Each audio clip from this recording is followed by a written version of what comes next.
তো সেই সরকারগুলো আল্লাহর আইনগুলো ইচ্ছা মতো পরিবর্তন করতেছে। কি করতেছে? আল্লাহর আইনগুলোকে ইচ্ছে মতো পরিবর্তন করছে। এই বাংলার মুসলমান যেন বুঝতেই আসে না এগুলো যে আল্লাহর বিরুদ্ধে এবং এগুলো যে কোরআনের বিরুদ্ধে। শুধু কোরআনের বিরুদ্ধে না, এগুলো তাওহীদ আল উলুহিয়া, ইবাদত, আল্লাহর হুকুম মানা কি। এতক্ষণ বুঝে থাকলে আলোচনা বলেন, আল্লাহর হুকুম মানা কি? নামাজ পড়াই শুধু ইবাদত না, রোজা রাখাই শুধু ইবাদত না। যদি নামাজ পড়াই মকবুল ইবাদত হইতো তাইলে ফজরের পরেও নামাজ পড়া যাইতো। যদি রোজা রাখাই মকবুল ইবাদত হইতো তাইলে ঈদের দিনও রোজা রাখলে সওয়াব হইতো। ঠিক ঠিক না? তাইলে বোঝা যায় আল্লাহর হুকুম মানাই হইল প্রকৃত ইবাদত। কার হুকুম মানা? আল্লাহর হুকুম মানাই হলো, আল্লাহর হুকুম মানাই হলো প্রকৃত ইবাদত। তাইলে হজের ক্ষেত্রে আমি প্রকৃত ইমানদার, নামাজের ক্ষেত্রে আমি প্রকৃত ইমানদার, রোজার ক্ষেত্রে আমি প্রকৃত। কিন্তু মদের ক্ষেত্রে, সুদের ক্ষেত্রে, পতিতালয়ের ক্ষেত্রে আমি ইমানদার না। নাউজুবিল্লাহ। আফাতুমিনুনা বিবাদিল কিতাব وتكفرون ببعض أفتؤمنون ببعض الكتاب وتكفرون ببعض। তোমাদের মধ্যে যারা এমন করে, আফাতুমিনুনা বিবাদিল কিতাব, তোমরা কি আল্লাহর কোরআনের, আল্লাহর কিতাবের কিছু অংশের উপর ঈমান আনলা, ওয়াতাকফুরুনা বিবাদ, এবং সুবিধা মতো ইচ্ছা অনুযায়ী কিছু অংশকে মাইনাস করে দিলা। আজকে ঢাকার এক আসনের একজন সংসদ সদস্য প্রার্থী, মায়ের ডাক সংগঠনের নেত্রী তুলি, মায়ের ডাক সংগঠনের নাম কি? তুলি। ওনার একটা বক্তব্য দেখলাম, মায়ের ডাক গুম খুনের বিরুদ্ধে সারা দেশে এবং আন্তর্জাতিকভাবে যে সংগঠন গুম খুনের বিরুদ্ধে খুব বলিষ্ঠ ভূমিকা পালন করেছে, সেই মায়ের ডাকের তুলি, সে বলতেছে যে 4টা বিয়ে করবেন, বলেন 4টা বিয়ের কথা, 4টা বিয়ের অধিকার আমাদের কোন বনে আপনাকে দিছে? নাউজুবিল্লাহ বলবেন না? আমার প্রশ্ন, এই মায়ের ডাকের তুলি ওনার কাছে আমার আল্লাহ কোরআনে বলেছে ফানকিহু মা তাবা লাকুম মিনান নিসা মাসনা ওয়া সুলাসা ওয়া রুবা। আল্লাহ বলছেন মুসলমান মুমিন তার যদি পাওয়ার থাকে, এবিলিটি থাকে, যোগ্যতা থাকে, তার যদি অবস্থান থাকে, সে 2টা 3টা 4টা পর্যন্ত বিবাহ করতে পারবে। এটা মুসলমান ইমানদারের জন্য কি জায়েজ? ও মুসলমান ইমানদার, তাইলে কেউ যদি বলে কোন বোন আপনাকে এই অধিকার দিয়েছে 4টা বিয়ের কথা বলেন, তাইলে বোঝা গেল সে ওই কথা বলে আল্লাহর আইনকে সরাসরি বৃদ্ধাঙ্গুলি দেখাচ্ছে। ঠিক কি ঠিক না? প্রিয় ভাইরা আমার, বন্ধুগণ আমার, তাইলে আল্লাহ বলেন আফাতুমিনুনা বিবাদিল কিতাব ওয়া তাকফুরুনা বিবাদ, তোমরা কি কোরআনের কিছু অংশের উপর ঈমানদার? এ টঙ্গীর মুসলমান, আমরা কি কোরআনের কিছু অংশের উপর ঈমানদার? আর কিছু অংশ ওয়া তাকফুরুনা বিবাদ, কিছু অংশের ব্যাপারে কাফের। নাউজুবিল্লাহ। আল্লাহ বলেন ফামা জাযাউ মান ইয়াফআলু যালিকা মিনকুম ইল্লা খিজিয়ুন ফিল হায়াতিদ দুনিয়া ওয়া ইয়াউমাল কিয়ামাতি রাদ্দুনা ইলা আশাদ্দিল আযাব। যারা এমনটা করবে যে কোরআনের কিছু অংশের উপর ঈমান আনলো, কিছু অংশের উপর কুফরি করলো, মদের ব্যাপারে আল্লাহরে মানে না, সুদের ব্যাপারে আল্লাহরে মানে না, পতিতালয়ের ব্যাপারে আল্লাহকে মানে না, অবাধ্যতায় লিপ্ত হয়, নাফরমানিতে লিপ্ত হয়, আল্লাহ পাক বলেন ফামা জাযাউ মান ইয়াফআলু যালিকা মিনকুম, তাদের জন্য রয়েছে প্রতিদান, ইল্লা খিজিয়ুন ফিল হায়াতিদ দুনিয়া, এই দুনিয়ার জিন্দেগিতে লাঞ্ছনা, ওয়া ইয়াউমাল কিয়ামাতি ইরাদ্দুনা ইলা আশাদ্দিল আযাব, এবং আখিরাতে রয়েছে তাদের জন্য কঠিন শাস্তি। আসসালামু আলাইকুম ওয়া রাহমাতুল্লাহি ওয়া বারাকাতুহু। ইন্নাল হামদালিল্লাহ نحمده ونستعينه ونستغفره ونؤمن به ونتوكل عليه ونعوذ بالله من شرور أنفسنا ومن سيئات أعمالنا من يهده الله فلا مضل له ومن يضلل فلا هادي له ونشهد أن لا إله إلا الله وحده لا شريك له أما بعد فقد قال الله تبارك وتعالى في كلامه المجيد وفرقانه الحميد أعوذ بالله من الشيطان الرجيم بسم الله الرحمن الرحيم إن الذين قالوا ربنا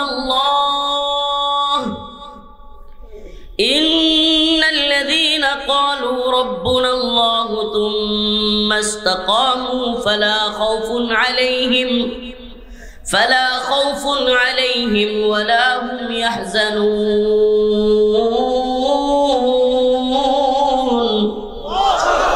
صدق الله مولانا العظيم وصدق رسوله النبي الكريم ونحن على ذلك من الشاهدين والشاكرين والحمد لله رب العالمين জামিয়া গাফুরিয়া মখজানুল উলুম মাদ্রাসা ও ইতিমখানা মাসিমপুর স্টেশন রোড টঙ্গী গাজীপুরের উদ্যোগে আয়োজিত আজকের এই 30তম বার্ষিক ওয়াজ মাহফিলের সম্মানিত সভাপতি আমার খুব কাছের এবং প্রিয় মামা, আমাদের বাড়ির পাশেই বাড়ি, হযরত মাওলানা মুফতি, এই মাদ্রাসারই শেখুল হাদিস ও মুহতামিম মুফতি হাফিজুল্লাহ কাসিমি দামাত বরকাতুহুম উপস্থিত আছেন। সারা দেশেরই শ্রদ্ধেয় একজন আলেমে দ্বীন, আপনাদের টঙ্গীর খুব পরিচিত মানুষ, মুহতামিম ও শেখুল হাদিস হযরত আল্লাহ মুফতি মাসউদুল করিম দামাত বরকাতুহুম, আমাদের মুরব্বী, আরো অনেক বড় বড় উলামায়ে কেরাম আপনাদের প্রোগ্রামে আজকে আলোচনা করেছেন। আলহামদুলিল্লাহ, আল্লাহ পাকের শুকরিয়া যে খতমে নবুয়তের ইজতিমা উপলক্ষে পাকিস্তান থেকে হযরতুল আল্লামা আওরঙ্গজেব ফারুকী দামাত বরকাতুহুম এসেছিলেন। সেই সুবাদে উনি আপনাদের এখানেও হয়তো আসছিলেন। এটা আপনাদের একবারে খুবই ভালো নসিব, এটা বলতে হয় যে এইভাবে এইসব মেহমানদেরকে এইসব প্রোগ্রামে আনা তো কঠিন, অসম্ভব। যে কোনো একটা প্রোগ্রামকে উসিলা করিয়ে আল্লাহ তাআলা ওনাদের কথা বলবার দেখবার সুযোগ আপনাদেরকে করে দিয়েছে, এই জন্য বলেন আলহামদুলিল্লাহ। প্রিয় হাজিরিন, আমার আগে যে হুজুর আলোচনা করতেছিলেন, আসলে হুজুর এত সংক্ষিপ্ত করছেন নিজের আলোচনা, এটা অবাক করার মতো। সমস্যা হয়েছে, হুজুররা মুরব্বী মানুষ হইলেও হুজুররা আপনাদের দৃষ্টিভঙ্গি খুব ভালো বুঝেন, যে আপনারা কে বড় শাইখুল হাদিস, কে বড় আলেম এটা চিনেন না। এখন এই তথাকথিত ফেসবুক ইউটিউবের যুগে যার ভিউ বেশি সে বড় বক্তা, নাউজুবিল্লাহ। আল্লাহ তাআলা আমাদেরকে ভাইরালিজম থেকে, সোশ্যালিজম থেকে হেফাজত করুন। আচ্ছা বলেন, এই তথাকথিত ভাইরালিজম, সেলিব্রিটিজম আল্লাহর কাছে যে গিয়ে যদি আমি ধরা খাই, আমার কি ফায়দা হবে? আল্লাহ তাআলার কাছে যদি আমি ক্ষমা না পাই, এই তথাকথিত সেলিব্রিটিজম, এই হুমরি খেয়ে পড়া মানুষ, দেখেন এটাতে আমাদের আহামরি খুশি হওয়ার কিছু নাই। আমি আলহামদুলিল্লাহ হইও না, কেন জানেন? কারণ আমি তো দেখছি এই 32 মাসের মতো যখন জেলে থাকছি, কিংবা এই 26 দিনের মধ্যে রিমান্ডে থাকছি, এই গাজীপুরে প্রায় দিনই এদিকে গাড়ি দিয়ে নিয়ে যাইত, জানলার ফাঁক দিয়ে তাকায় থাকতাম, 5 জনও দেখি নাই যে গাড়ি থামায় দিয়ে হুজুরে লই যাবো। এটা অসম্ভব ছিল। আরে ঠিক তো আপনারাই করতেছেন, আপনারাই তো আনেন নাই, ঠিক কত দরকারটা কি? একটু চুপ থেকে কথা শুনেন। তো এই রিয়েলিটি দিনের পর দিন, যখন আমার এক ভাই কারাগারের সাথী আপনাদের গাজীপুরেরই আসছে এখানে, মনে পড়ে যায় দিনগুলো, যে এমনও যাইতো যে আমরা এরকম একটা বোতল নিয়ে নিচতলায় গিয়ে হুজুর দাঁড়ায় থাকতাম দীর্ঘ সময়। কেন? কারণ বোতলটা বইরা ফেললেই কারারক্ষীরা চিৎকার শুরু করে, হুজুর উঠেন উঠেন উঠেন। মানে আমরা যে 3 তলায় থাকতাম, উঠাইয়া দিত। মানে বোতলটা ভরে ফেললেন মানে আপনি আর নিচে ওই আকাশ, উন্মুক্ত আকাশটা, খোলা আকাশ আর দেখতে পারবেন না। মানে আপনি খোলা আকাশের নিচে ততক্ষণ থাকতে পারবেন যতক্ষণ ওই স্টেপের পানি ভরবেন।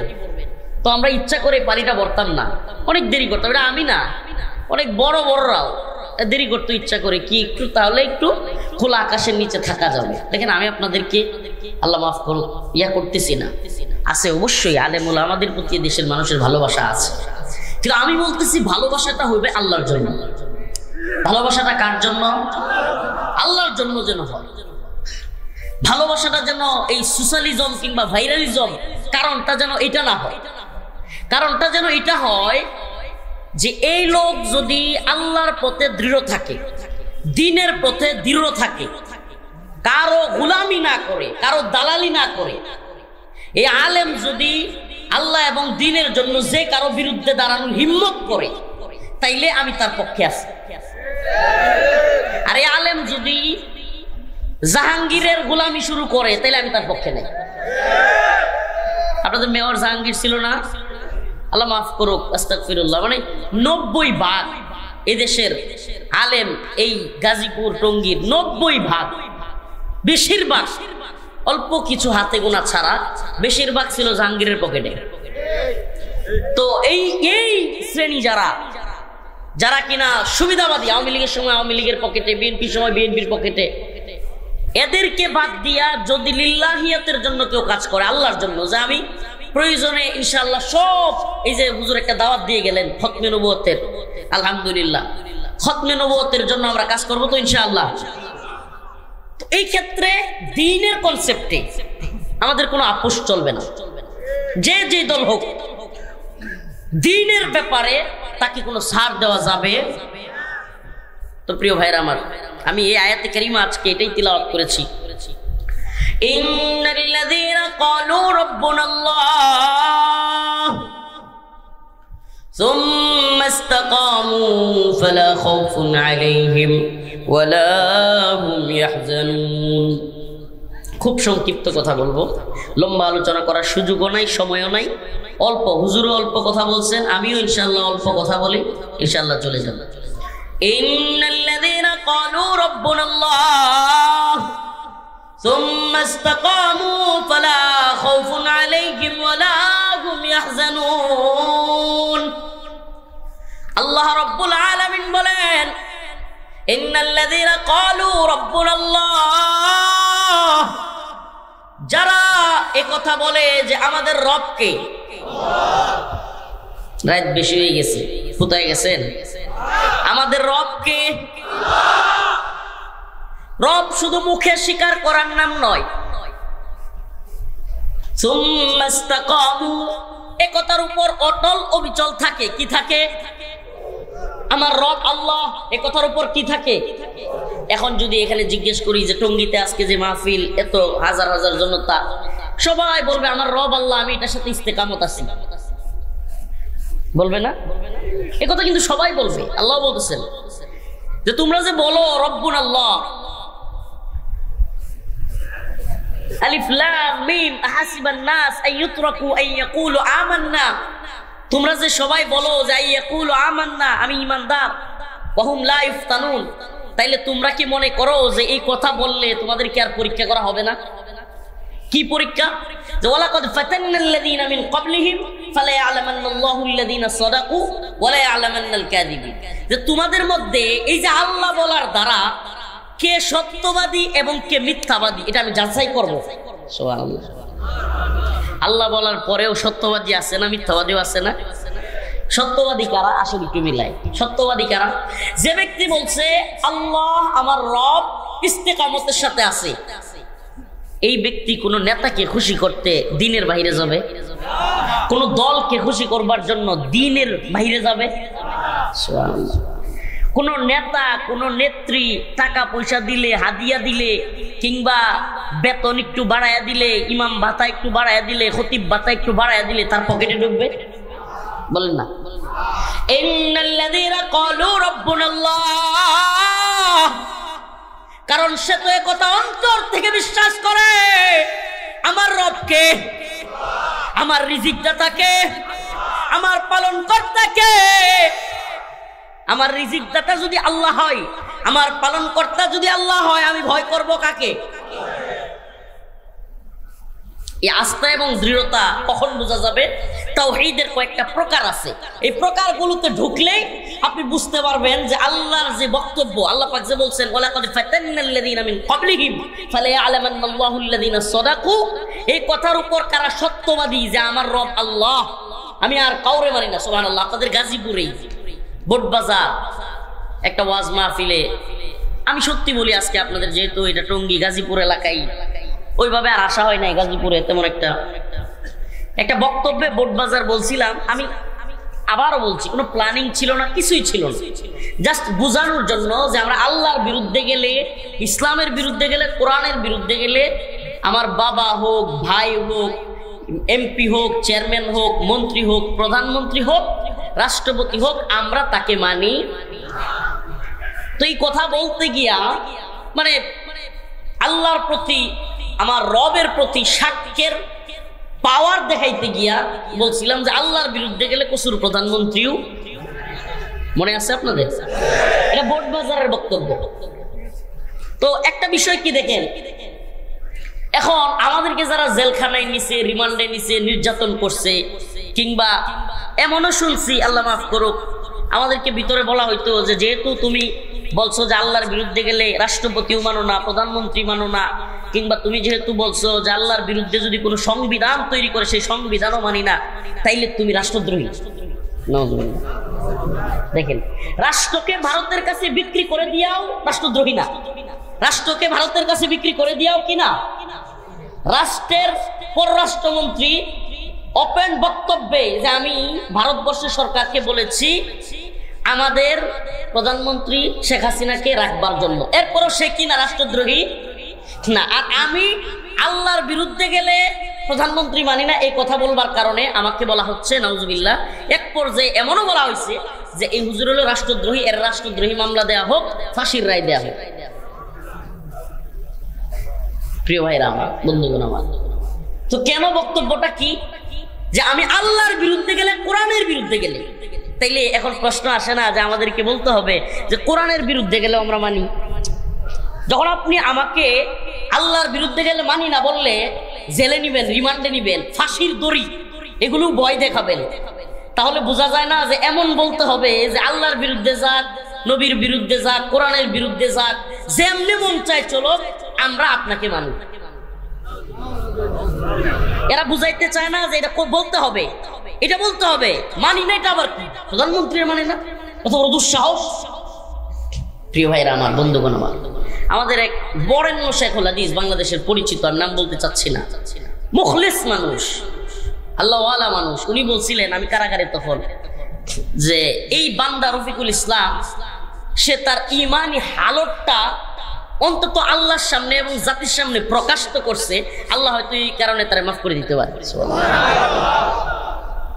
এই দিন মনটা খুব প্রশান্ত হয়ে গেছিল, আসলেই তো সুবহানাল্লাহ, এইভাবে তো কখনো চিন্তা করে দেখি নাই যে মুখ ফসকা হোক, অনিচ্ছা সত্ত্বে হোক, কথাটা যে বেরোইছে যে কি রিয়ালিটি কি রে ভাই। আমার ভাই যদি কোরআনের বিরুদ্ধে দাঁড়ায়, আমি কি তারে মানবো? আমার বাবা যদি কোরআনের বিরুদ্ধে, আল্লাহর বিরুদ্ধে বক্তব্য দেয়, আল্লাহর বিরুদ্ধে চলতে বলে, আমি যাচ্ছি মসজিদের দিকে, সে যদি বলে মসজিদে যাওয়ার দরকার নেই, কেন নামাজ, যা অফিসে যা, এই লোক তাগুত। যে আল্লাহর বিরুদ্ধে অবস্থান নেয় এবং খুশি থাকে, সে কি কথা বলেন না, সে কি নাউজুবিল্লাহ, সে আল্লাহর চাইতে বড় শাস্তি চায়। কি শাস্তি চায়? তাইলে আমার প্রশ্ন, তাওহীদ আর রুবুবিয়্যাহ, তাওহীদের কয়েকটা প্রকার আছে, আসুন একটু মিলাই যে আমরা কি আসলেই এই যে বলি রব্বুনাল্লাহ, আমাদের রব কে? এই যে রব আল্লাহ, এই কথা বলি, আসেন একটু মিলাই যে আসলেই কি আমরা রব আল্লাহ মানি? হয় কি হুজুর যে হওয়া মানি তো না, মানি না, সবাই মানি না। কেমনে? তাওহীদের কয়েকটা প্রকার আছে, তাওহীদ আর রুবুবিয়্যাহ। এই ক্ষেত্রে আমিও মানি, আপনিও মানেন, এমন কি কোরআন বলতেছে তাওহীদ আর রুবুবিয়্যাহ মক্কার কুরাইশরাও মানত, কাফেররাও মানত। সেটা কি? রিজিক দাতা কে? পালন কর্তা কে? আসমান জমিনের মালিক কে? আল্লাহ বলতেছেন যে এই কনসেপ্টগুলো, এই কয়েকটা কথা মক্কার কাফিররাও মানে। ও রাসূল, আপনি তাদেরকে জিজ্ঞেস করেন, হে নবী আপনি তাদেরকে জিজ্ঞেস করেন, ওয়ালা ইন সালতাহুম মান খালাকাস সামাওয়াতি ওয়াল আরদ, ওয়ালা ইন সালতাহুম মান খালাকাস সামাওয়াতি ওয়াল আরদ লায়াকুলুন্না আল্লাহ।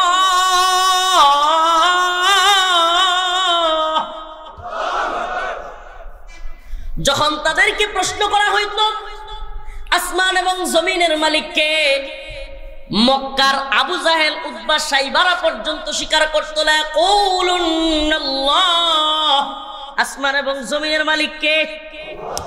তাইলে তো বোঝা যায় রিজিক দাতা আল্লাহ, জীবনের মালিক আল্লাহ, মৃত্যুর মালিক আল্লাহ, আসমান জমিনের মালিক আল্লাহ। এ কথা শুধু আমরা না, এই কথা মক্কার যেগুলো কুরাইশ ছিল এগুলো কি করত? তাইলে সমস্যাটা কোথায়? দ্বিতীয় স্টেপে আসে, তাওহীদ আল উলুহিয়া। তাওহীদ আল উলুহিয়া এটা কি? এটা একটু ভিন্ন। ইবাদতের যোগ্য একমাত্র, বলেন ইবাদতের যোগ্য একমাত্র। কুরবানি হবে কার জন্য? নামাজ হবে কার জন্য? কোন ব্যক্তির নামে, কোন শায়েখের নামে, কোন পীরের নামে, কোন বাবার নামে, কোন দরগার নামে কুরবানি দেওয়ার সময় নাম নিলে আল্লাহর নাম বাদ দিয়া কুরবানি হবে? কুরবানি হবে কার নামে? নামাজ কার জন্য? রোজা কার জন্য? আমার হায়াত, আমার মৃত্যু কার জন্য? কোরআন সাক্ষ্য দিচ্ছে, কুল ইন্না সলাতি। এটা মোটামুটি আমরা সবাই জানি। ওয়া নুসুকি ওয়া মাহইয়ায়া ওয়া মামাতি লিল্লাহি রাব্বিল, এটা মোটামুটি আমরা মানি। এবার আসেন, ইবাদতের একমাত্র যোগ্য আল্লাহ। ইবাদত করা বাপ মারেও করা যাবে না। ইবাদত বাপ মারে করা যায়। ইবাদত সওয়াবের আশায়, ইবাদত সিজদা বাপ মাকে করা যাবে? পীর, মাশায়েখ, ওলি, গাউস, কুতুব, নবী কাউকে সম্ভব ছিল? ইবাদত একমাত্র কার জন্য? নামাজ একমাত্র কার জন্য? এই ক্ষেত্রে একটু প্রবলেমের জায়গা আছে কি, যে আমরা ইবাদতকে জাস্ট নির্দিষ্ট একটা গণ্ডিতে চিন্তা করি। কি? নামাজ, রোজা, হজ, যাকাত, এর বাহিরে ইবাদত কি এটা আমরা চিন্তা করি না। আচ্ছা, যদি নামাজ, রোজা, হজ, যাকাত এগুলো সবের কাজ হয়, এগুলো যদি ভালো কাজ হয়, আমি আপনাকে প্রশ্ন করি, রমাদানের ঈদের দিন, ঈদুল ফিতরের দিন কোন ব্যক্তি যদি রোজা রাখে সওয়াব হবে? নফল রোজা রাখা এটা সওয়াব না গুনাহ? নফল রোজা রাখা তো সওয়াব। নফল রোজা রাখা সওয়াব না গুনাহ? আমার কথা বুঝতেছেন? ইমানের মৌলিক কিছু কথা আপনাদেরকে বলি। আরে ভাই, এই সেলিব্রিটিজম, এই হাজার হাজার মানুষ, এগুলো তো কালকে নাই হয়ে যাবে। এগুলো হয়তো আমাকে কেউ স্মরণীয় রাখবে না। এগুলোতে কোনো কিছু যায় আসে না। আমি রফিকুল ইসলাম মাদানী রাত্রে এখনই মারা যেতে পারি, আপনি মারা যেতে পারেন। আসুন না একটু ইমানের বেসিক এবং মৌলিক কথাগুলো শুনি, যেগুলোর কারণে আসলে আমি ইমানদার হব। প্রকৃতপক্ষে নিজেকে প্রশ্ন করতে পারবো, আমি কি আসলে ইমানদার? সুবহানাল্লাহ। এইভাবে তো কখনো ভাইবা দেখি নাই। আমি কি আসলে ইমানদার, নাকি আমার মধ্যে নিফাক আছে? আমি কি আসলে ইমানদার, নাকি আমি কোন দলের গোলামি করতেছি আল্লাহর গোলামি বাদ দিয়া, নাকি আমি কোন নেতার গোলামি করতেছি আল্লাহর গোলামি বাদ দিয়া? এই কথাগুলো একটু মিলা, প্রিয় ভাইরা আমার। তো বলতেছিলাম যে আমার মালিক আল্লাহ।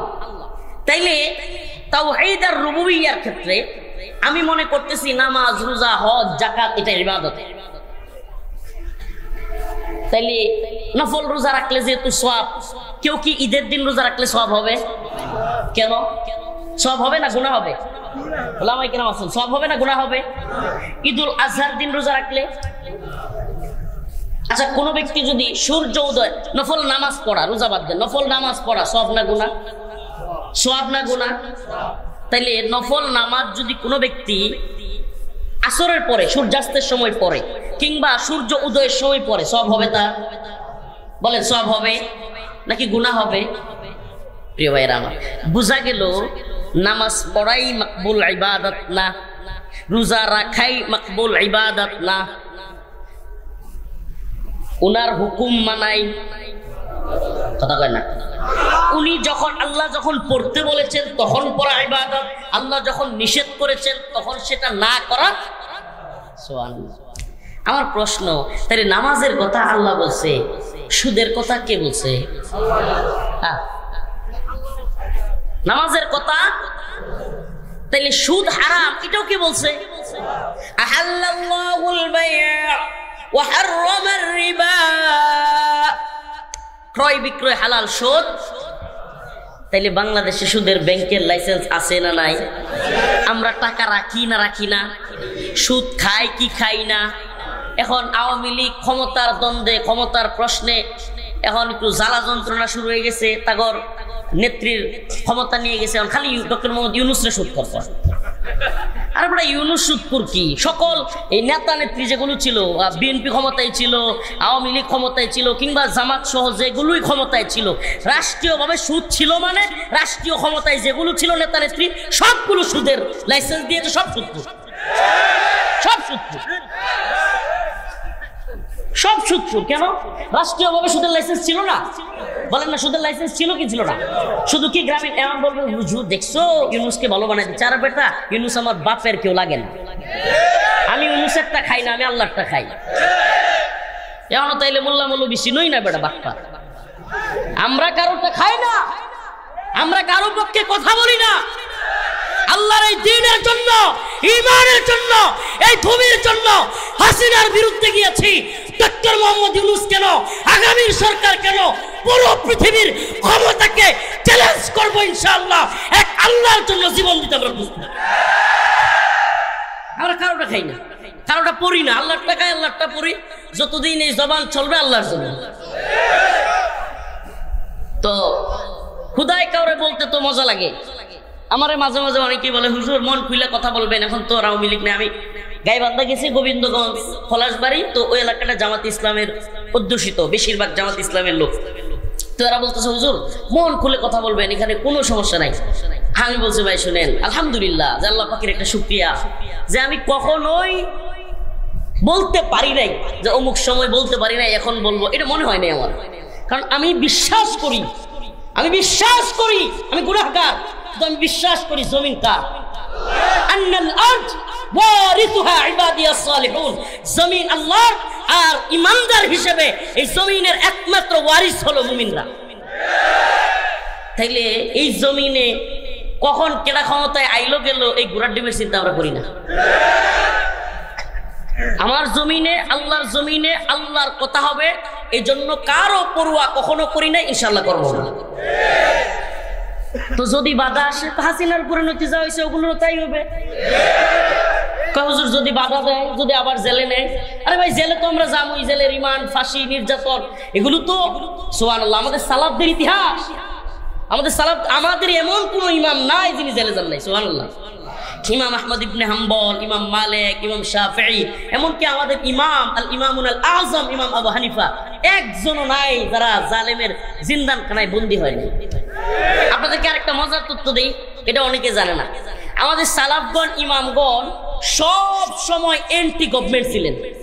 কি ছিলেন বলেন না, কি ছিলেন? সব সময় যে সরকার আসতো তার বিরুদ্ধে। কেন? কারণ সরকারগুলো জুলুম করত, সরকারগুলো অত্যাচার করত, আল্লাহর বিরুদ্ধে আইন প্রণয়ন করত, এই জন্য সব সময় তারা কি ছিলেন। আর এখন আমাদের অনেককে পাওয়া যায় প্রেজেন্ট গভর্নমেন্ট পার্টি, ওরে বাবা, সব সরকারের সময় সে সুবিধা বুঝে, সব সরকারের সময় সে বড় সম্মানী, বড় হুজুর, বড় আল্লামা। আল্লামা আওয়ামী লীগের সময়ও আওয়ামী লীগের মঞ্চে যাইতো আল্লামা, এখন ভালো অবস্থানে বিএনপি আছে, তাদের মঞ্চ বিশাল খাবি, অভাব নেই। আল্লাহ আমাদেরকে হেদায়েত দান করুক, বুঝার তৌফিক দান করুক। আল্লাহ তাআলা ওই সমস্ত আল্লামা হওয়ার আগে কবরে যাওয়ার তৌফিক দেখ। আল্লাহ তাআলা আমাদেরকে বুঝার তৌফিক দান করুক। তো যে কথা বলতেছিলাম, সুদের লাইসেন্স, এটা কি হালাল না হারাম? হালাল শব্দের বাংলা অর্থ হলো বৈধ। হালাল শব্দের বাংলা অর্থ, হারাম শব্দের বাংলা অর্থ অবৈধ। অবৈধ, বৈধ এবং অবৈধ। আমার প্রশ্ন, বাংলাদেশে সুদ বৈধ না অবৈধ? বৈধ। তাইলে বাংলাদেশে সুদ হালাল না হারাম? হালাল। হালাল কি? বাংলাদেশে সুদ কি? হাসে। এবার কখনো চিন্তা করেন না আপনি, বাংলাদেশের সুদ কি? আরে পাবলিককে বুঝাইতে পারবেন না আপনি। তারা চিন্তা করতেছে হুজুর কোরআনে তো হারাম। আরে কোরআন তো হারামি, ইসলামে তো হারামি, রাষ্ট্রীয়ভাবে কি হালাল। এবার আসেন মদের, হাসেন না বাবা, একটু চিন্তা করেন, ইমানি চিন্তাটা করেন। মদ, আল্লাহ বলছে ইন্নামাল খামর ওয়াল মাইসির ওয়াল আনসাব রিজসুম মিন আমালিশ শাইতান, এগুলো শয়তানের কাজ, মুমিনের কাজ না, এগুলো মুমিনের জন্য হারাম। মুমিনের জন্য কি হারাম? মুমিনের জন্য হারাম, ইসলামে হারাম। হারাম শব্দের, আবার বলি, হারাম শব্দের বাংলা অর্থ অবৈধ। হালাল শব্দের বাংলা অর্থ, বাংলাদেশে মদ হালাল না হারাম? রাষ্ট্রীয়ভাবে হালাল, বৈধ। রাষ্ট্রীয়ভাবে কি বলেন না, রাষ্ট্রীয়ভাবে কি? বাংলাদেশে মদের বার আছে না নাই? শুধু এটা না, রিসেন্ট এই সরকারের আমলেও আইন হয়েছে যে কোনো এলাকায় যদি 100 লোক মদ খায়, 100 লোকের লাইসেন্স দাঁড়ি থাকে। কি থাকে? কোনো এলাকায় 100 লোক যদি রাষ্ট্রীয়ভাবে লাইসেন্স নেওয়া থাকে, ওই এলাকায় মদের বার কিংবা দোকান খোলা যাবে। দেখেন একটু, আপনাদের তো হাতে হাতে মোবাইল আছে, একটু দেখে নেন খবরটা। তাইলে বাংলাদেশে মদের আইন, এটা কি হালাল না হারাম? হালাল। রাষ্ট্রীয়ভাবে এটা কি? এবার আসেন পতিতালয়।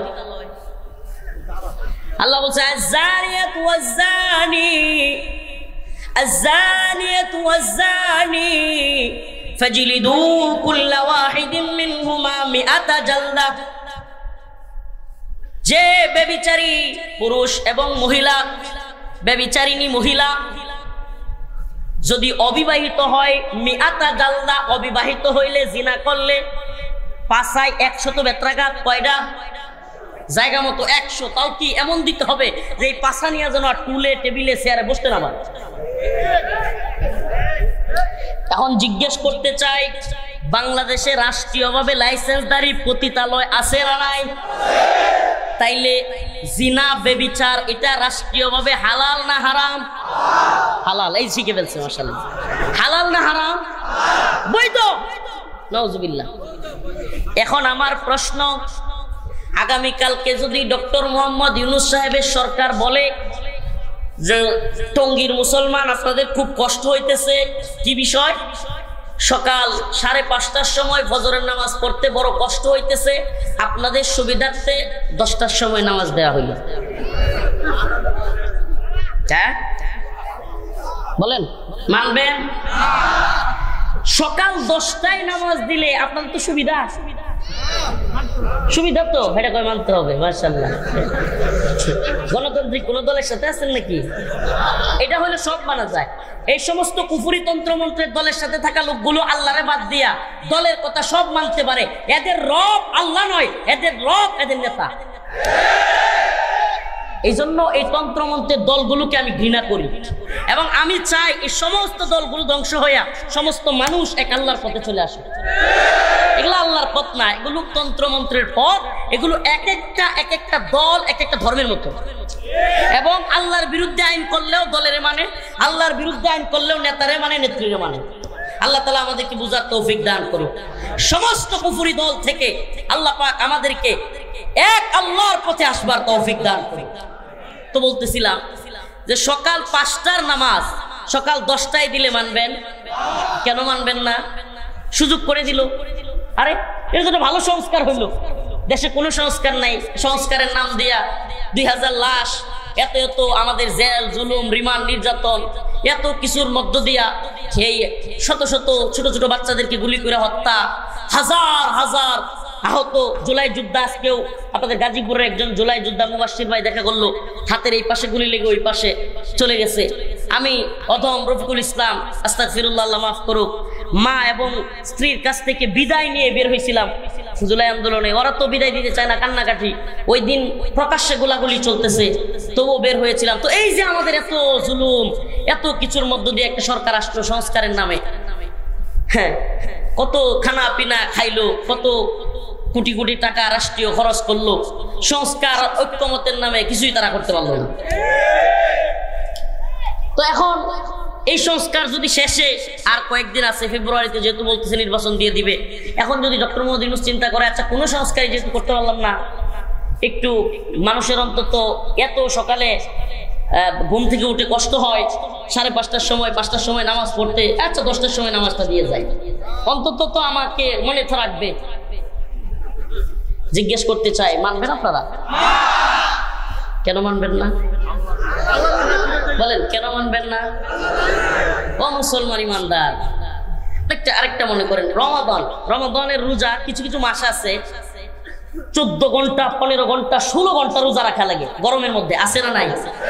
এখন মনে করেন এই বছর যদি আপনার কথা ফেব্রুয়ারিতে হয়, ফেব্রুয়ারির শেষ দিকে কিছুটা গরম পড়ে যাবে, ফেব্রুয়ারির শেষ দিকে কি হবে, একটু গরম পড়ে যাবে, শীত চলে যাবে। তো এখন ডক্টর মোহাম্মদ ইউনূস চিন্তা করলো, কিংবা রাষ্ট্রীয়ভাবে চিন্তা করলো যে আচ্ছা ঠিক আছে, রমজানের রোজা কষ্ট হয়ে যায়, তো শাবান মাসে, জানুয়ারি মাসে রোজাটা দিয়ে দিই সুবিধার জন্য। মানবেন আপনারা? কেন? আর কেন মানবেন না? রমাদানের রোজা রাখা এটা কার হুকুম? সকাল 5:30টায় নামাজ পড়া সূর্য উদয়ের আগে, এটা কার হুকুম? এই জন্য মানবেন না, তাই তো? আচ্ছা, সৌদি আরবে গিয়া যারা হজ করতে যায়, প্রতি বছর হজে যায় বাংলাদেশ থেকেও হাজি সাহেবরা, এই এত ভিসা প্রসেসিং, এত কষ্ট, এত টাকা পয়সা খরচ হয়, কিন্তু সবাই কিন্তু যাইতে পারে? ব্যাপক কষ্ট হয় কি হয় না? আচ্ছা, এখন সরকার মনে করলো যে আচ্ছা ঠিক আছে, বাংলাদেশি মুসলমানদের ব্যাপক কষ্ট হয়, কিছু বন্ড বাবা তো আছেই, করে ফেলছে, তো সরকারও চিন্তা করলো যে আচ্ছা বাংলাদেশে কাবার আদলে একটা ঘর করে দেয়, এখানেই তারা তাওয়াফ হজ টজ করলো, সহজ করে দিল না। মানবেন আপনারা? কেন মানবেন না? ও মুসলমান ইমানদার, একবারও কি আপনার বিবেকে প্রশ্ন করেছেন? আপনি তো খুব বুঝেন, আপনি ম্যাচিউর পারসন, আপনি আপনার টাকা পয়সার ব্যাপারে বুঝেন, আপনি আপনার অফিসের ব্যাপারে বুঝেন, আপনি রাজনীতি বুঝেন, পলিটিক্স বুঝেন, ইন্টারন্যাশনাল, জাতীয় আন্তর্জাতিক সমস্ত পরিস্থিতির ব্যাপারে আপনি একেবারে খবর রাখেন, আপনি যে কোনো টকশোতে বসায় দিলেও কথা বলতে পারবেন, আপনি সব বুঝেন। ও টঙ্গীর মুসলমান, একবার বিবেকের বন্ধ দরজাটা খুলে একবার কি চিন্তা করেছেন? আল্লাহর হুকুম 5টার সময় ফজরের নামাজ পড়া, এই নামাজ 10টার সময় দিলেও আমি মানব না। কেন আল্লাহর হুকুমের অবাধ্য আমি হব না? আপনি বলতেছেন হজ কাবায় গিয়ে মক্কায় করতে গেলে কষ্ট হয়, বাংলাদেশে কাবা বানায়া দিলেও আমি এখানে হজ করব না, মক্কায় গিয়ে করব কেন? এটা আল্লাহর হুকুম, আল্লাহর ঘর গিয়ে করতে হবে। রমাদানের রোজা সহজ করবার জন্য ফেব্রুয়ারির রোজা জানুয়ারিতে দিলে আমি মানব না। কিন্তু মুসলমান, আল্লাহ পাক যেই নামাজকে ফরজ করেছেন 5টায়, আল্লাহ পাক যেই হজকে ফরজ করেছেন মক্কায়, আল্লাহ পাক যেই রোজাকে ফরজ করেছেন রমাদানে, সেই আল্লাহ সুদকে হারাম করেছেন কোরআনে, সেই আল্লাহ মদকে হারাম করেছেন, বলে না, সেই আল্লাহ মদকে হারাম করেছেন, সেই আল্লাহ পতিতালয়কে অবৈধ বলেছেন, হারাম বলেছেন। তাইলে আমার প্রশ্ন, আল্লাহর হুকুম নামাজের ক্ষেত্রে আপনি দিন বুঝেন, আল্লাহকে রব মানেন, আল্লাহর রবের ক্ষেত্রে ইস্তিকামত থাকেন, নামাজ 5টায় না হইয়া 10টায় দিলে আপনি এমন ইস্তিকামত, আমি তো মনে করি 5টার নামাজ 10টায় নিলেই যে কেউ গদি শেষ হয়ে যেতে পারে। বাংলাদেশে 5টার নামাজ 10টায় নিলে যে কেউ গদি কি হয়ে যেতে পারে? শেষ হয়ে যেতে পারে। রমাদানের রোজা শাবানে আনলে ফেব্রুয়ারির রোজা একবার যদি কোনো সরকার, কেন হাসিনার সময় একবার মনে নেই 1 ঘন্টা গরিব টাইম আগায় দিছিল, ভুলে গেছেন আপনারা? ওই যে অফিসে যাইতে 8টার সময় কষ্ট হয় জন্য 7টারে 8টা বানায় দিয়া তাড়াতাড়ি যাতে ঘুম থেকে ওঠে, বুদ্ধি করছিল না একটা? পরে যায় দে কিরে কি সর্বনাশ। এখন তো ওই যে আমাদের নেত্রকোনায় কয় যে মানে ওই যে ইয়ার মতো সাজতে গিয়া পরে নিজের সাজ ভুলে ফেলছিল,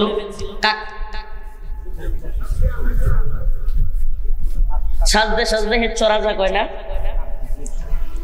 এখন আরেকজনের নাচ শিখতে গিয়ে নিজের নাচ কি করে ফেলছে ভুলে গেছে, পরে আবার জায়গা মতো আসছে।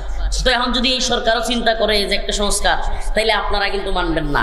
এমনকি 5টার নামাজ 10টায় হলে গদি চেঞ্জ হয়ে যেতে পারে, কাবার আদলে হজ করতে বাধা দিলে গদি চেঞ্জ হয়ে যেতে পারে, এমনকি রমাদানের রোজা রজবে জানুয়ারিতে আনলে গদি চেঞ্জ হয়ে যেতে পারে। কিন্তু এ ব্যাপারে আপনি ইস্তিকামত, রোজা আল্লাহর হুকুম, নামাজ আল্লাহর হুকুম, হজ আল্লাহর হুকুম। ও মুসলমান, মদের লাইসেন্স হারাম, এটা কার হুকুম? পতিতালয় হারাম, এটা কার হুকুম? সুদ হারাম, এটা কার হুকুম? তাইলে বোঝা গেল আপনার আমার বিবেক, আপনার আমার মেধা, আপনার আমার কল্প, আপনার আমার আত্মা, আপনার আমার দৃঢ়তা নামাজ রোজা হজের ক্ষেত্রে আছে, কিন্তু সুদ মদ পতিতালয়ের ক্ষেত্রে এখনো আপনি আমি ইমানদার না। কষ্ট দিচ্ছে? এখনো আমি প্রকৃত ইমানদার হইতে পারি নাই। আমি বাংলাদেশের যে কেউ সরকারে থাকে তাকে হজে বাধা দিলে মানি না, কাবার আদলে হজের করতে বললে মানি না, নামাজ 10টায় সময় পড়তে বললে তাকে মানি না, ফেলে দিব প্রয়োজনে। এই ফেলে দিবেন না প্রয়োজনে? নামাজ যদি চেঞ্জ করে দেয় কি করবেন? ফেলে দিবেন প্রয়োজনে। কিন্তু সেই সরকারগুলো আল্লাহর আইনগুলো ইচ্ছা মতো পরিবর্তন করতেছে। কি করতেছে? আল্লাহর আইনগুলোকে ইচ্ছে মতো পরিবর্তন করছে। এই বাংলার মুসলমান যেন বুঝতে আসে না এগুলো যে আল্লাহর বিরুদ্ধে এবং এগুলো যে কোরআনের বিরুদ্ধে। শুধু কোরআনের বিরুদ্ধে না, এগুলো তাওহীদ আল উলুহিয়্যা, ইবাদত, আল্লাহর হুকুম মানা কি। এতক্ষণ বুঝে থাকলে আলোচনা বলেন, আল্লাহর হুকুম মানা কি? নামাজ পড়াই শুধু ইবাদত না, রোজা রাখাই শুধু ইবাদত না। যদি নামাজ পড়াই মকবুল ইবাদত হইতো তাইলে ফজরের পরেও নামাজ পড়া যাইতো। যদি রোজা রাখাই মকবুল ইবাদত হইতো তাইলে ঈদের দিনও রোজা রাখলে সওয়াব হইতো। ঠিক ঠিক না? তাইলে বোঝা যায় আল্লাহর হুকুম মানাই হইল প্রকৃত ইবাদত। কার হুকুম মানা? আল্লাহর হুকুম মানাই হলো, আল্লাহর হুকুম মানাই হলো প্রকৃত ইবাদত। তাইলে হজের ক্ষেত্রে আমি প্রকৃত ইমানদার, নামাজের ক্ষেত্রে আমি প্রকৃত ইমানদার, রোজার ক্ষেত্রে আমি প্রকৃত। কিন্তু মদের ক্ষেত্রে, সুদের ক্ষেত্রে, পতিতালয়ের ক্ষেত্রে আমি ইমানদার না। নাউজুবিল্লাহ। আফাতুমিনুনা বিবাদিল কিতাব وتكفرون ببعض أفتؤمنون ببعض الكتاب وتكفرون ببعض। তোমাদের মধ্যে যারা এমন করে, আফাতুমিনুনা বিবাদিল কিতাব, তোমরা কি আল্লাহর কোরআনের, আল্লাহর কিতাবের কিছু অংশের উপর ঈমান আনলা, ওয়া তাকফুরুনা বিবাদ, এবং সুবিধা মতো ইচ্ছা অনুযায়ী কিছু অংশকে মাইনাস করে দিলা। আজকে ঢাকার এক আসনের একজন সংসদ সদস্য প্রার্থী, মায়ের ডাক সংগঠনের নেত্রী তুলি, মায়ের ডাক সংগঠনের নাম কি? তুলি। ওনার একটা বক্তব্য দেখলাম, মায়ের ডাক গুম খুনের বিরুদ্ধে সারা দেশে এবং আন্তর্জাতিকভাবে যে সংগঠন গুম খুনের বিরুদ্ধে খুব বলিষ্ঠ ভূমিকা পালন করেছে, সেই মায়ের ডাকের তুলি, সে বলতেছে যে 4টা বিয়ে করবেন, বলেন 4টা বিয়ের কথা, 4টা বিয়ের অধিকার আমাদের কোন বনে আপনাকে দিচ্ছে? নাউজুবিল্লাহ বলবেন না? আমার প্রশ্ন, এই মায়ের ডাকের তুলি ওনার কাছে আমার আল্লাহ কোরআনে বলেছে ফানকিহু মা তাবা লাকুম মিনান নিসা মাসনা ওয়া সুলাসা ওয়া রুবা। আল্লাহ বলছেন মুসলমান মুমিন তার যদি পাওয়ার থাকে, এবিলিটি থাকে, যোগ্যতা থাকে, তার যদি অবস্থান থাকে, সে 2টা 3টা 4টা পর্যন্ত বিবাহ করতে পারবে। এটা মুসলমান ইমানদারের জন্য কি জায়েজ? ও মুসলমান ইমানদার, তাইলে কেউ যদি বলে কোন বোন আপনাকে এই অধিকার দিয়েছে 4টা বিয়ের কথা বলেন, তাইলে বোঝা গেল সে ওই কথা বলে আল্লাহর আইনকে সরাসরি বৃদ্ধাঙ্গুলি দেখাচ্ছে। ঠিক কি ঠিক না? প্রিয় ভাইরা আমার, বন্ধুগণ আমার, তাইলে আল্লাহ বলেন আফাতুমিনুনা বিবাদিল কিতাব ওয়া তাকফুরুনা বিবাদ, তোমরা কি কোরআনের কিছু অংশের উপর ইমানদার? এ টঙ্গীর মুসলমান, আমরা কি কোরআনের কিছু অংশের উপর ইমানদার? আর কিছু অংশ ওয়া তাকফুরুনা বিবাদ, কিছু অংশের ব্যাপারে কাফের। নাউজুবিল্লাহ। আল্লাহ বলেন ফামা জাযাউ মান ইয়াফআলু যালিকা মিনকুম ইল্লা খিজিয়ুন ফিল হায়াতিদ দুনিয়া ওয়া ইয়াউমাল কিয়ামাতি রাদ্দুনা ইলা আশাদ্দিল আযাব।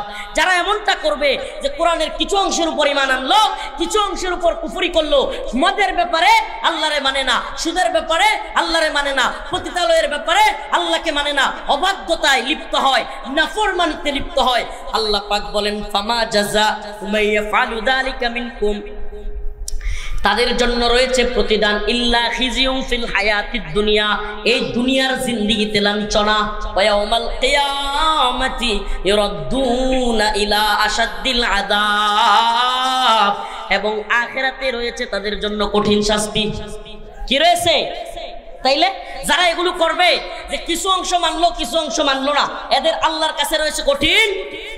এবং এটাও জেনে রাখেন বলেন যারা আল্লাহকে নামাজের ব্যাপারে মানবে, রোজার ব্যাপারে মানবে, হজের ব্যাপারে মানবে, কিন্তু সুদ, পতিতালয়, মদের লাইসেন্স কিংবা পর্দা পর্দা পর্দা এখন তো সুবহানাল্লাহ নামদারি ইসলামিক দলও আছে, পর্দার এখন আর ঐচ্ছিক নাউজুবিল্লাহ। পর্দা কি?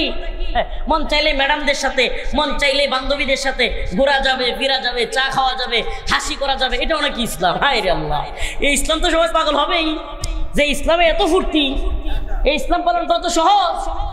আস্তাগফিরুল্লাহ, আল্লাহ বুঝার তৌফিক দান করুন। আরো জোরে বলেন আমিন। ওয়াকারনা ফি বুয়ুতিকুন্না, আল্লাহর কথা এটা। মহিলারা বাইরে আসলে নিরাপদ না, এটা কার কথা? আপনি যদি মহিলাদেরকে বাইরে আনতে চান জরুরি কোনো কাজে, তার নিরাপত্তা ব্যবস্থা ঠিক করে তারপরে আনতে হবে। আজকে আমাদের গার্মেন্টস, সোয়েটার ফ্যাক্টরি কিংবা যে কোনো কলকারখানা কিংবা যে কোনো চাকরি, কোনো জায়গায় আমাদের মা বোনদের নিরাপত্তা ব্যবস্থা নেই। নারী পুরুষ একসাথে এই অবাধে মেলামেশার চাকরি, দিন শেষে পরকিয়া, দিন শেষে বেহায়াপনা, জিনা, বেবিচারে ভরে গেছে সমাজ। গার্মেন্টস সেক্টর ফ্যাক্টরিগুলির আশপাশে দেখা যায় অনেক বাসায় স্বামী স্ত্রী পরিচয়ে বাসা ভাড়া নিচ্ছে, মূলত এরা স্বামী স্ত্রী। নাউজুবিল্লাহ। এই যে পরিস্থিতি, এই পরিস্থিতি থেকে এ জাতিকে মুক্তি করবে কে? সুবহানাল্লাহ, আল্লাহ তো করবেই। দায়ী হিসেবে, আলেম হিসেবে আমাদের কাজ আছে না? বলেন কাজ আছে না? এখন তো অবস্থা এমন হচ্ছে, আপডেট মৌলবী হতে বলে, আপডেট মৌলবী হুজুর, এগুলো মৌলবাদী, এগুলো বুঝে না। জামানা কি এখন ওখানে আছে? ওই পোলাপান মেয়েরা ক্রিকেট খেলে, ফুটবল খেলে, আধুনিকতা চলে আসছে। এখন কি এই পর্দার ফতোয়া দেওয়া চলে? এখন দেখা গেছে জাহানারা আলমের মতো বাংলাদেশের ক্রিকেটার মেয়ে, এখন তারেও দেখা যায় মঞ্জুরুল আলম, ওই বোর্ডের বিসিবির একজন কর্মকর্তা, হ্যাঁ কয় যে নাউজুবিল্লাহ, আমার মা বোনেরা শুনবে, কথাটা শুনতেই কেমন লাগে, কয় যে তোমার পিরিয়ড শেষ হইলে দেখা করো। কি বুঝলেন? কোথায় এটা? সাধারণ কোনো চাকরিতে নয়, বাংলাদেশের ন্যাশনাল টিম, জাতীয় দলের একজন অলরাউন্ডার ক্রিকেটার মেয়ে, মহিলা দলের জাহানারা আলম, তারে কি কয়? পিরিয়ড শেষ হলে আমার সাথে সাক্ষাৎ করো। নাউজুবিল্লাহ, এটা কেমন সাক্ষাৎ?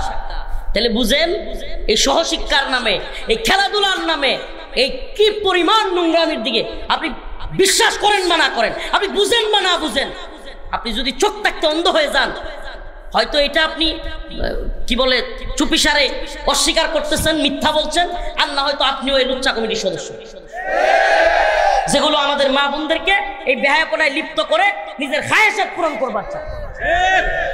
আপনি কি নিরাপত্তা দিলেন? একটা মেয়ের যৌনাঙ্গ দেখা যায়, শরীরের অঙ্গ প্রত্যঙ্গ দেখা যায়, এইভাবে যদি আপনি ছেড়ে দেন রাস্তায়, আপনি কিসের নিরাপত্তা দিতে পারবেন? কোনো অবস্থাতেই নিরাপত্তা দেওয়া সম্ভব হবে না। হবে সম্ভব? তো আমাদের মা বোনদের জন্য পর্দা করা, এটা তার জন্য সম্মানের। এটা কি বলে কি, মা বোনদেরকে ঘরে রেখে উন্নতি হবে? উন্নতি হয়েছে, গুড়ার ডিমের উন্নতি, কিশোর গ্যাং বাইরে গেছে সারা দেশে। প্রত্যেকটা মা যদি ঘরে থাকতো, সন্তান লালন পালন করতো, এক একটা সন্তান মুহাম্মদ বিন কাসেম হইতো, সালাউদ্দিন আইয়ুবী হইতো, যুগের শাইখুল হাদিস হইতো, যুগের মুফতি আমিনী হইতো, যুগের জুনাইদ বাবুনগরী হইতো। এখন এক একটা হয়েছে কিশোর গ্যাংয়ের বাটপার। কেন? কেন হয়েছে? কারণ মাও চাকরি করে, বাপেও চাকরি করে, পোলারে সময় দেওয়ার টাইম নাই। এই পোলা যেখানে মন চায়, যার সাথে মন চায় ঘুরে ফিরে, দিন শেষে নেশা খাওয়া শিখে, নেশার টাকার জন্য ইচ্ছা মতো ছুরি মারে, চিন্তাই করে, ডাকাতি করে, মদ খায়। কথা বলেন না কেন? এই পৃথিবীতে মায়ের চাইতে বড় শিক্ষক আর কেউ আছে? বলেন আছে? আলহামদুলিল্লাহ, আল্লাহ মাফ করো, আমার বাচ্চার কথা কি বলেই ফেলি, হয়তো ভিডিওটা দেখছেন। 10 মাস বয়স যখন, আলিফ থেকে দাল পর্যন্ত তার মা শিখাই ফেলছে। সুবহানাল্লাহ, আমি অবাক হয়ে গেছি। 10 মাস বয়স, কয় মাস? 10 মাসে আলিফ থেকে দাল পর্যন্ত সুন্দর উচ্চারণ, লফজান হারফান হারফান বলতে পারে। এখন সে আত্মহুরু ছাত্রুল ইমান এটাও বলতে পারে, যদিও আতুরু ছাত্রুল তার বলে। আপনি চিন্তা করেন, আপনার সন্তানকে সবচাইতে বড় শিক্ষা দিতে পারে কে? আল্লাহ এবং রাসূলের পরে সবচাইতে সম্মানিত জায়গা কোনটা? এই মারে আপনি ওই আরেক বেড়ার সামনে, বেড়া একটু বড় করে অফিস চাকরি করে আর এমনি তাকায়, এমনি মানে কি, বেড়ার তো ভালো লাগতেছে না। বেড়ার বউ থেকে বেড়া দূরে থাকে, চোখের সামনে অফিসে কলিগ চাকরি করে, সুন্দরী, আবার দেখবেন নাউজুবিল্লাহ সাইজা গুইজাও আসতে হয়। তো সাইজা গুইজা স্বামীর সামনে সাজে না, স্বামীর সামনে আমি এগুলো এই যে নর্মালাইজ করা, হাসি কীর্তন করার জন্য ওয়াজ করি না। এই শয়তানের একটা ধোঁকা হলো এই সমস্ত হারাম বিষয়গুলো নর্মালাইজ করা। নাউজুবিল্লাহ, এই হারাম বিষয়গুলো নর্মালাইজ কেমনে করবো? হারাম তো হারাম। হারাম কি? হারাম আল্লাহর অবাধ্যতা, এটাকে আমি নর্মালাইজ কিভাবে করবো? নাউজুবিল্লাহ। একাধিক বিয়ে করা এটা খারাপ হয়ে গেছে। নাউজুবিল্লাহ। তুলির কাছেও খারাপ, সে অত বড় নেত্রী মায়ের ডাকে, তার কাছেও খারাপ হয়ে গেছে। জিনা করা, পরকিয়া করা, জিজ্ঞেস করেন তারে। নাটক সিনেমা ভরপুর পরকিয়া, নাটক সিনেমা ভরপুর পরকিয়া শিক্ষা দেওয়া হচ্ছে। নাউজুবিল্লাহ, নাউজুবিল্লাহ বলবেন না? এই যে অফিস আদালত সব জায়গায় আমাদের মা বোনদেরকে, আমার মা বোনেরা রাগ করে কিনা জানি না, আপনারা রাগ করবেন না। মা বোন আপনাদেরকে আমরা সম্মান করি। আল্লাহ রাসূল বলেছেন আল জান্নাতু তাহতা আকদামিল উম্মাহাত, মায়ের পায়ের নিচে সন্তানের বেহেশত। সুবহানাল্লাহ। পৃথিবীর কোন তন্ত্র মন্ত্র কেউ এত বড় সম্মান কাউকে দিতে পারছে? আল্লাহ রাসূল বলেছে আল জান্নাত তাহতা আকদামিল উম্মাহাত, মায়ের পায়ের নিচে সন্তানের কি এত বড় সম্মান। আল্লাহ রাসূলকে জিজ্ঞেস করা হয়েছে যে আমার সবচাইতে ভালো ব্যবহার পাওয়ার হকদার কে? সুবহানাল্লাহ, বলছে মা। আবার জিজ্ঞেস করা হয়েছে যে আমার সবচাইতে ভালো ব্যবহার করার পাওয়ার হকদার কে? আবার বলছে মা। সুবহানাল্লাহ, তিনবার বলছেন। সুবহানাল্লাহ বলবেন না? এই মাকে ইসলাম এত সম্মান দিয়েছে, রাসূল এত সম্মান দিয়েছে। আরে যেই মা পর্দায় থাকে ওই মার সন্তান ভালো হয়। যেই মায়ের পেট, যেই মায়ের পেট জীবনে কোনোদিন কোনো পরপুরুষ দেখে নাই, ওই পেট থেকে, ওই গর্ভ থেকে আল্লাহর ওলি পয়দা হয়। আর যে পেট, যে কোমর, যে তিল কোথায় আছে সব পরপুরুষ দেখে ফেলছে, এগুলোতে কয় বাটপার, সিটার, মদখোর, জিনাখোর, বদমাইশ। নারীর ক্ষমতায়নের নামে, নারীর অধিকারের নামে আজকে আমাদের মা বোনদেরকে রাস্তায় ছেড়ে দেওয়া হয়েছে। একটা উদাহরণ যথেষ্ট। জাতীয় দলের ক্রিকেটার জাহানারা আলমের নিরাপত্তা নাই, আমার মা বোনের নিরাপত্তা কোথায়? বলেন না, আমার মা বোনের নিরাপত্তা কোথায়? জাতীয় দলের ক্রিকেটার হেরে কয় পিরিয়ডের পরে দেখা করবো। নাউজুবিল্লাহ। তাইলে যে কইছে দেখা করতে, এ আরো কোনো মেয়েরে হাত দেয় নাই, এটা কি গ্যারান্টি আছে? তাইলে বুঝেন জাতীয় দলের মহিলা ক্রিকেটাররা যদি ইউজড হয়, এমনকি একটা মহিলা তো পোস্ট করতেছে, তো সহ্য করে নিলেই সব সুন্দর। কি সহ্য করে নিলে সব কি মানিয়ে নিতে পারলেই সব? নাউজুবিল্লাহ, নাউজুবিল্লাহ। স্বীকৃত স্বীকৃত পতিতাদের কথা। নাউজুবিল্লাহ। আল্লাহ আমাদেরকে হেদায়েত দান করুন। কি হলো? জাতীয় দলের এমনকি নিউজ আসতেছে, পড়েন আপনারা, দেখেন যে 90% নারী ক্রিকেটাররা যৌন হয়রানির শিকার। কয় পার্সেন্ট? তাহলে আমার প্রশ্ন, নারীরা যদি অবস্থা হয়, তাহলে যেগুলো হাফ প্যান্ট করে ফুটবল খেলে, হ্যাঁ আসতেছেন, হাসতেছেন আপনি? এরা আমাদের বোন, এদেরকে আমরা ঘৃণা করবো না। এরা আমাদের বোন, এরা বুঝতেছে না এই ক্যারিয়ারের নামে, এই কি বলে সেলিব্রিটিজমের নামে, এই ক্যারিয়ারের আড়ালে এদের জীবন, এদের দুনিয়া আখিরাত সব বরবাদ করে দেওয়া হচ্ছে। কি করা হচ্ছে? বরবাদ। বিশ্বাস করেন, কোন ভদ্রঘরের ছেলে, কোন গায়রাতওয়ালা ছেলে, কোন আত্মসম্মান বোধওয়ালা ছেলে ওই সমস্ত মেয়েদেরকে বিয়ে করবে করবে না। প্রিয় ভাইরা আমার, বন্ধুগণ আমার, তাইলে সম্মানটা কোথায়? আমাদের মা বোনদের সম্মান পর্দায়। আমাদের মা বোনদের সম্মান কোথায়? পর্দায়, নিজেকে আবৃত রাখার মধ্যে। হ্যাঁ, আমরা বলি না যে আপনি কিছুই করতে পারবেন না, ঘরে থাকতে হবে না, এটা আমরা বলি না।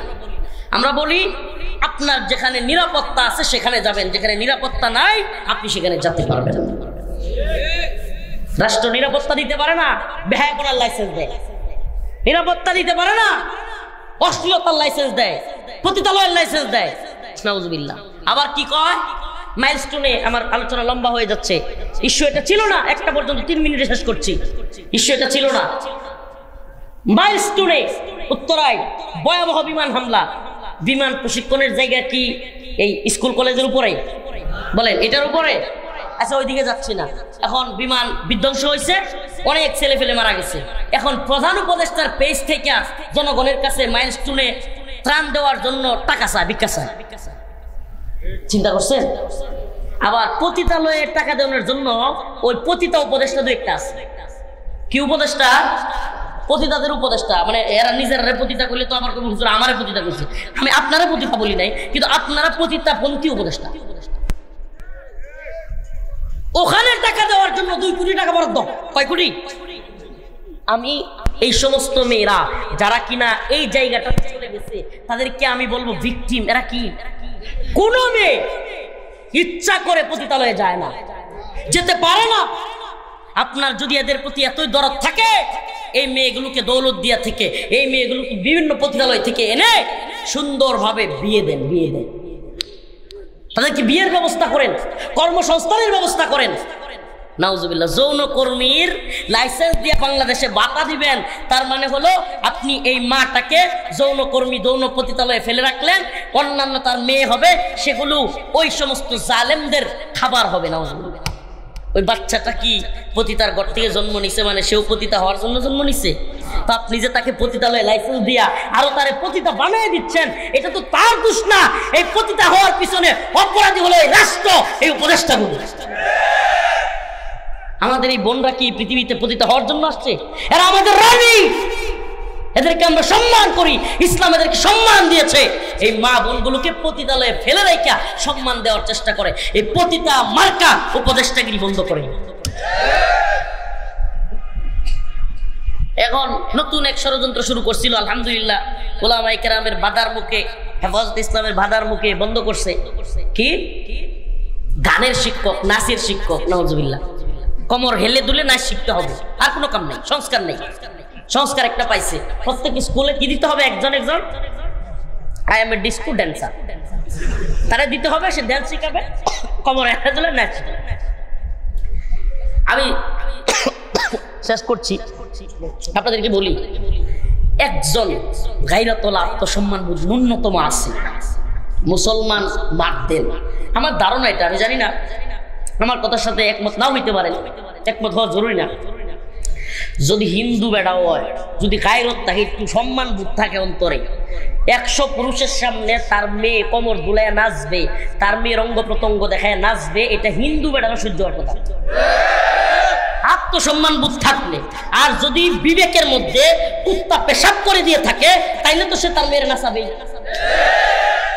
কি নাউজুবিল্লাহ, ও মিয়া, ও ভাই, কষ্ট নিচ্ছেন আপনি যে আপনার মেয়েরে 100-200 পুরুষের সামনে নাচতে দিতেছেন। আরে আপনার যে বন্ধুটা আছে না, ক্লোজ ফ্রেন্ড, ওই আপনার বন্ধুটা যাকে কিনা আপনার মেয়ে আঙ্কেল ডাকে, ওই বন্ধুটাও চোখের দৃষ্টিতে যৌন সুরসুরি নিচ্ছে। আপনার মেয়েরে দেখা, যে মেয়েটা আপনার বন্ধুকে আঙ্কেল ডাকে, ওই মেয়ের শরীরের বাস দেখা সে কুরুচি দিয়া তার চোখ দিয়া তাকাচ্ছে। নাউজুবিল্লাহ, আপনার বন্ধু সুযোগ পাইলে আপনার মেয়ের সাথে খারাপ কাজ লিখা হবে, এই সুযোগ আপনি করে দিচ্ছেন। বন্ধ করেন, এগুলো বন্ধ করেন। ইসলামকে আপনারা যে কঠিন মনে করেন, ইসলামকে কঠিন মনে করার কিছু নাই। ইসলাম এমন এক ধর্ম, সুবহানাল্লাহ, পুরো পৃথিবীতে আল্লাহ পাক এমন এক ধর্ম দিয়ে পাঠাইছেন, তিনি তো স্রষ্টা, তিনি তো জানেন এই সমাজ কিভাবে সুন্দর থাকবে, রাষ্ট্র কিভাবে ভালো থাকবে, পুরো পৃথিবী কিভাবে ভালো থাকবে, উনি জানেন বলেই মেয়েদেরকে বলছেন নিরাপত্তার সাথে বের হইতে, পর্দার সাথে বের হইতে। যুক্তি কথা দিবে যে পর্দা ছাড়া বেরোইল তো, পর্দা সহ বেরোইল তো অনেকে নির্যাতিত হয়, ছোট বাচ্চাও তো নির্যাতিত হয়। কয় পার্সেন্ট? আমাকে বলেন কয় পার্সেন্ট? এটা কেন হয়? এটাও বলি, ইসলামী শরিয়া না থাকার কারণে। যদি একটা লুচ্ছাকে দইরা রজম করা হইতো, একটা পরকীয়াকারীকে দইরা রজম করা হইতো, এগুলো সব টোটালি বন্ধ হয়ে যেত।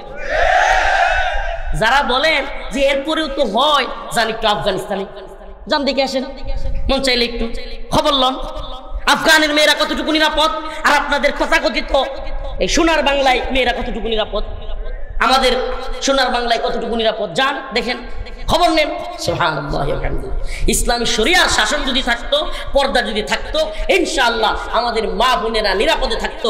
ওমর রাদিয়াল্লাহু আনহুর মতো বুক ফুলিয়ে আমরাও বলতে পারতাম যে সুদূর অনেক দূর একটা মেয়ে হেঁটে হেঁটে যাবে, কিন্তু সে নিরাপত্তার সাথে যাবে। আর নিরাপত্তা, আপনাকে টঙ্গির আশপাশে আইলেই মোবাইল আমি আগে সেন্টেন মাইরা পরে এমনি ধরি,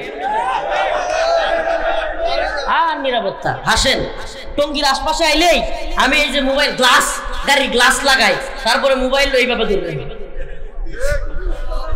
কেন আসেন, কেন আপনি? আরে আপনার ছেলে নিরাপত্তা কেন নাই আগে সেটা বুঝেন। আপনারা অনেকে অনেক সলিউশন দেন, নিরাপত্তা নাই এই কারণে এই ছেলেটার মাও চাকরি করে, বাপেও চাকরি করে, মায়ের খবর নাই, বাপের খবর নাই।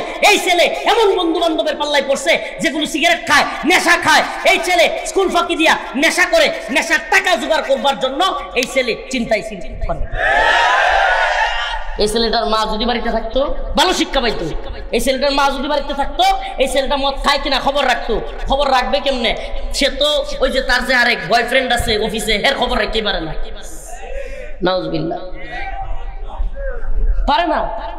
অবাস্তব, অবাস্তব। এই কিশোর গ্যাং, একটা কথা ইউটিউবারদের বলি, সবাইকে বলি, কোট করেন, কোট এই কথাটা। এই বাংলাদেশে কিশোর গ্যাং পয়দাই হয়েছে মায়েরা বেপরদা হওয়ার কারণে। আমাদের মায়েরা বেপরদা হয়েছে, ছেলেদের খবর নেই। মায়ের কাছ থেকে আমি দেখছি সুবহানাল্লাহ, আমার মধ্যে যত ভালো গুণ, সুবহানাল্লাহ, আমি দেখছি একবার পরীক্ষিত। আমার মায়ের মধ্যে যতগুলো ভালো গুণ আমি পাইছি। কেমনে পাইছি? কারণ এই যে মা আমাকে বেশি বেশি সময় দিছে। যে বাবা তার ছেলেকে বেশি সময় দেয়, সেই বাবার ভালো গুণগুলো তার ছেলের মধ্যে পড়ে। আর কোনো মা, কোনো বাবা কখনোই তার খারাপ গুণগুলো ছেলের মধ্যে দেয় না। সব বাবা মাই খারাপ কাজগুলো সন্তানের থেকে কিন্তু আড়াল করে। কি করে? সুবহানাল্লাহ। জেনে রাখুন, খবর নিয়ে দেখুন, যান একেবারে লিখে লিখে খবর নিয়ে দেখুন। আপনাদের সমাজে যে ছেলেটা ভালো, যায় দেখেন তার মা তার বেশি সময় দেয়। খবর নেন, যান খবর নেন। আল্লাহ তাআলা আমাদের বোঝার তৌফিক দান করুন। তো আমরা কিছু ক্ষেত্রে ইসলাম, ইন্নাল্লাযীনা ক্বালু রাব্বুনাল্লাহ সুম্মা ইসতাকামু ফালা খাউফুন আলাইহিম ওয়ালা হুম ইয়াহজানুন। আল্লাহ রাব্বুল আলামিন বলেন, যারা বলবে আমার রবকে, সুম্মা ইসতাকামু, এই কথার উপর অটল অবিচল থাকবে। মদের ক্ষেত্রে আমার রব আল্লাহ, মদের ক্ষেত্রে আমার রব হাসিনা না, মদের ক্ষেত্রে লাইসেন্সের ক্ষেত্রে আমার রব ডক্টর মোহাম্মদ ইউনূস না, মদের ক্ষেত্রে, পতিতালয়ের ক্ষেত্রে, সুদের ক্ষেত্রে, সকল ক্ষেত্রে আমার রবকে, আমি একমাত্র তারই হুকুম মানি। আমার রবের বিরুদ্ধে গেলে সে যেই হোক আমি তার বিরুদ্ধে দাঁড়াবো। এটার নাম ঈমান।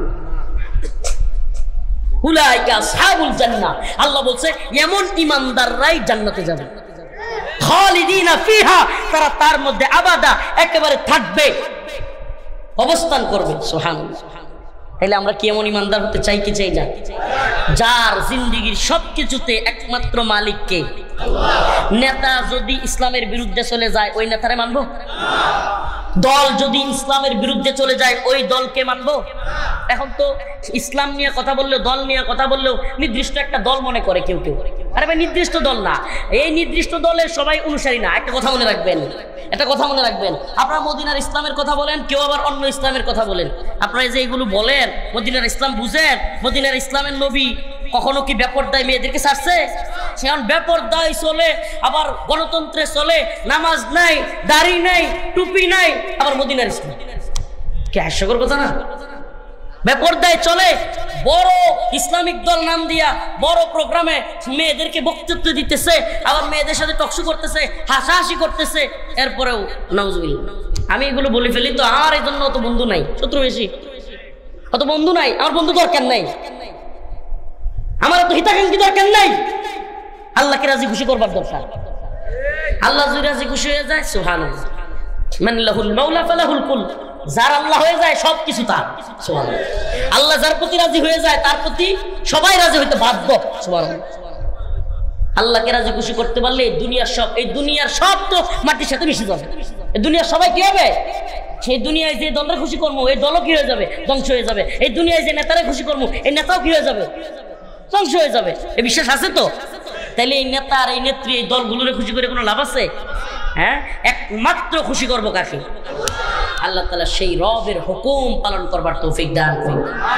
একটু ভিন্ন রকম কিছু কথা বললাম, স্মরণ রাখেন। ঈমানের দাবি খালি করলেই হবে না, ঈমানদার হইতে হলে সব কিছুতে আল্লাহই মালিক এটা মানতে হবে। বলেন হুজুর সব কি পালন করা যায়? শুনেন, পালন করা এক জিনিস আর বিশ্বাস কিন্তু আরেক জিনিস, ভুল বুঝবেন না। কেউ শয়তানের ধোঁকায় পড়ে কোনো নেক আমল করতে পারে নাই কিংবা কোনো গুনাহ করে ফেলছে, আল্লাহ তারে ক্ষমা করবে। কিন্তু যদি কেউ এইটাকে বিশ্বাস না করে, কেউ নামাজ পড়ে নাই, কোনো এক ওয়াক্ত পড়তে পারে নাই, কেউ রোজা রাখে নাই, একটা রোজা কোনো কারণে ভেঙে ফেলছে, তারা কি কাফের বলা যাবে? কিন্তু যদি রোজাকে অস্বীকার করে, রোজাকে হারাম মনে করে, নামাজকে যদি হারাম মনে করে, তাইলে যে পতিতালয়কে বৈধ মনে করলো সে মনে হয় মুসলমান? হ্যাঁ, জিনিসটা বোঝার চেষ্টা করেন। আমি কিন্তু এটা বলছি না যে আপনি সব আল্লাহর বিধানগুলো মানতেই হবে, না মানলে আপনি কাফের, না না, এটা বক্তব্য না। বক্তব্য হলো আপনার বিশ্বাস, ঈমান, আকীদা এমন হইতে হবে যে মদের লাইসেন্স হারাম, রাষ্ট্র দিলেও হারাম, না দিলেও হারাম, আমি এটাকে হারাম মনে করি, আমি এটাকে শরীক হব না। আল্লাহ তাআলা বুঝার এবং আমল করার তৌফিক দান করুন। কষ্ট পাইছেন? কষ্ট পাইলেও আপনাদের আমার কিছু করার নেই। আমার যা আল্লাহ তাআলার পক্ষ থেকে বলবার চেষ্টা করেছি, আল্লাহ তাআলা আমাদের সবাইকে বুঝার এবং আমল করার তৌফিক দান করুক। আমাকে পরিশুদ্ধ করুক আল্লাহ তাআলা, আমারে ক্ষমা করে দেখ, সবাইরে ক্ষমা করে দেখ। মা বোনদেরকে বেশি বেশি সন্তানের সাথে সময় দেওয়ার সুযোগ করে দিবেন তো ইনশাআল্লাহ? করে দিবেন তো ইনশাআল্লাহ? আমাদের মা বোনের কর্মঘণ্টা কমে যাক, আমাদের মা বোনেরা ঘরে বেশি থাক, এটা আমার চাওয়া, ইসলামের চাওয়া, সকলের চাওয়া। কেন? কারণ তাদের সন্তানরা বেশি সময় পাবে। কে জানি একজন বলেছিল যে আমাকে একজন ভালো মা দাও, আমি তোমাকে একটা ভালো বিশ্ব দিব। হ্যাঁ, ভালো একজন মা তার সন্তানকে এমন গড়ে তুলতে পারেন যে এক সন্তান পুরো পৃথিবী চেঞ্জ করে ফেলবে। আল্লাহ তাআলা আমাদের বুঝার তৌফিক দান করুক। ওয়া আখিরু দাওয়ানা আলহামদুলিল্লাহি রাব্বিল আলামিন। আসসালামু আলাইকুম ওয়া রাহমাতুল্লাহি ওয়া বারাকাতুহু। সবাই দোয়া করে জয় মাইক দেন, এই মাইক দেন, দোয়া করেন, দোয়া করুন, দোয়া করুন। দোয়া চাইছেন আলহেরা মহিলা মাদ্রাসা টঙ্গীর মধুবিদ্যালয়ের মুহতামিম মাওলানা ওয়ালিউজ্জামান মীর গত শনিবার ইন্তেকাল করেছেন, তার রুহের মাগফিরাতের জন্য দোয়া চাওয়া হয়েছে। আমাদের ফল ব্যবসায়ী এবং ব্যবসায়ী আরিফ ভাই ৫,০০০ টাকা মাদ্রাসায় দিয়েছেন, দোয়া চেয়েছেন। এখন মাদানী সাহেব দোয়া করবে, ভাই সবাই দোয়া করে যান। الحمد لله رب العالمين الرحمن الرحيم مالك يوم الدين إياك نعبد وإياك نستعين اللهم ارزقنا شهادة في سبيلك আয় আল্লাহ পাক পরওয়ারদিগার আলম আমাদের জীবন জিন্দেগীর সমস্ত গুনাহ খাতা maaf করিয়া দেন রব্বুল আলামিন। ওলে গরিব ফিলিস্তিনের মুসলমানদেরকে হেফাজত করেন। আল্লাহুম্মা আনসুরিল ইসলাম ওয়াল মুসলিমিন। আয় আল্লাহ Arakan, Uyghur, Kashmir, Mali, Somalia, Yemen, Afghan, Libya, Syria সমস্ত ভূখণ্ডের মুসলমানদেরকে হেফাজত করেন। আয় আল্লাহ আমাদের বাংলাদেশকে আপনি হেফাজত করেন। আয় আল্লাহ ভারতীয় আধিপত্যবাদী এবং সমস্ত ষড়যন্ত্র থেকে আল্লাহ আপনি আমাদের দেশকে রক্ষা করেন। আয় আল্লাহ, আল্লাহ জামিয়া গফুরিয়া, আল্লাহ এই মাদ্রাসাকে আপনি কবুল আর মঞ্জুর করেন।